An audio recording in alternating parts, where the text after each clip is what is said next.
Hey guys, welcome back. Very quick disclaimer before we jump in. I'm really sorry for how long it's been since I've uploaded. I'm currently traveling in Europe with my girlfriend. Here's a photo of me drinking a Guinness in Ireland. So I've been a little bit busy, but I'm happy to say that I will hopefully be uploading in a more regular schedule as my trip is coming to an end, so I'll be home soon, meaning I have access to all of my art materials and my computer. But in the meantime, please enjoy this new formatted video. To whom it may concern, it is the 408th day of the 11th month of the third crescendo. My name is Anthony Wexley. I am a professor of cartography for the 7th Seat Academy of Basque. I have just begun my 3-month expedition to map the eastern hemisphere of this treacherous continent. As a cartographer, my business is measurement and map-making. But as an adventurer, a wanderer, and a moral agent, I feel it necessary to provide supplementary reports of my encounters on this unforgiving coast, in the hopes it may offer some aid to any and all brave enough to charter this ruthless land that lurks just beyond the forests of Frigg. First of all, it is important to note that while in the West, magic is the primary force that fuels so much conflict, in the East, the battle is waged with technology, and further to the point, aeronautical technology at that. Far from the terrestrial wars of carrion rot beasts, Zathkin sand demons, and Sanguitian blood breathers, the factions of the East battle for dominion of the skies. There are 4 primary bands of cloud prowlers in this perpetual dogfight, and I shall share with you the knowledge I have gathered, minimal though it may be, so one might correctly identify the lethal players in this aerial wargame. The first, and probably most familiar faction, is that of the octane jockeys. These speed demons currently take root further inland from the coast, closer to the center of the continent, and as such, their close proximity to the capital, Basque, allows them to gather much of their engineering materials and fuel supply from the lesser protected eastern edges of that vast megacity.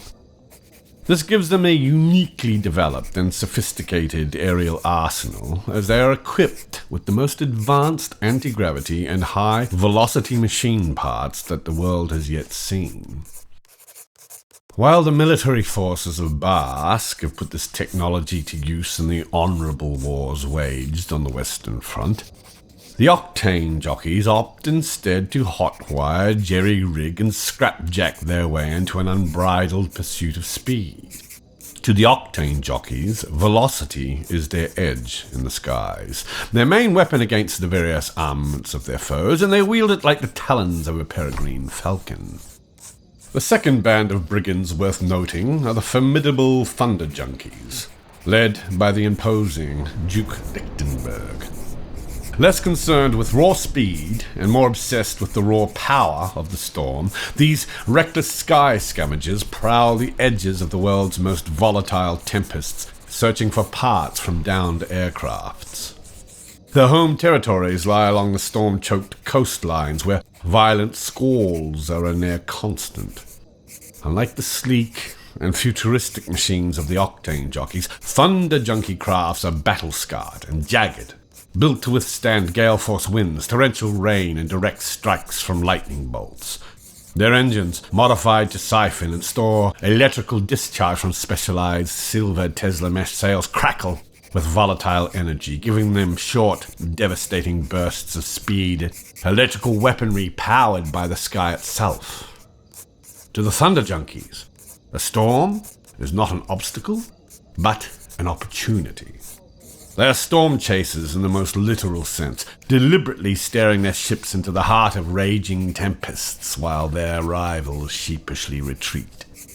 While the octane jockeys and Thunder Junkies are the scavengers of the skies, the true predators are the Black Lung. Cloaked in soot and reeking of crude oil, They stalk the clouds like airborne leviathans, belching black smoke into the sky. Their stronghold, the ziggurat, is a towering, floating monolith, a fortress and refinery in one, where they process stolen fuel, forge new war machines, and expand their ever-churning dominion. Rumor has it that no one has ever seen a black lung pilot outside their stained flight suits and tar-slicked masks. Some whisper that they no longer breathe air and instead spurt and gargle the very oil they hunt so ceaselessly. Their airships are crude, yet unstoppable, thick-plated, and powered by engines that guzzle fuel with a hunger to match that of their pilots. Where the black lung flies, the sky grows dark, and the world below is left in their shadow. The last primary faction of the Eastern Hemisphere is simultaneously the most peaceful and the most reclusive. The Driftwings make their home in the alpine roost of Sunspire, in the south of the glacial clockfrosts. Unlike the fuel and machine-hungry factions that tear through the skies with brute force, the Driftwings move with an effortless grace, riding the unseen pathways of the wind. Their gliders, delicate yet resilient, mimic the motion of airborne fauna, such as the gale skates, or aerial rays as we call them. With wide, membranous wings and featherweight frames, they dip, dive, and dart across the cloudscape with the utmost ease. To the Driftwings, flight is not conquest, but harmony. Their technology is built on sustainability, engines designed to recycle, thrust, and lift, ensuring their passage through the heavens leaves no scar. While others rely on raw power and resource extraction, the Driftwings wield knowledge of wind currents, thermals, and the natural rhythms of the sky. While primarily peaceful, the Driftwings will protect the aerial ecosystem at all costs. Their greatest weapons are their mastery of aerial acrobatics and espionage, outmaneuvering enemies with impossible spirals and sudden laser-focused attacks with their gravity javelins on structural weak points of enemy airships. Due to their reclusive nature, I have only ever snatched passing glimpses of their gliders silhouetted against the skies. I have included a sketch of what I believe I saw, but again I take this with a grain of skeptical salt. My vocation is cartography, not aeronautical engineering. I hope that this brief introduction may be enough for the meantime. I shall continue my reports when I have gathered more intelligence. But for now, be safe, be aware, and remain grounded.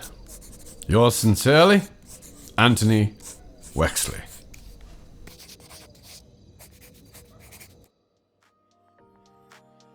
Yeah, so that lovely little delightful story time was read by my brother, who is actually a hip-hop producer who goes by the name of Jackdaw Juke here on YouTube.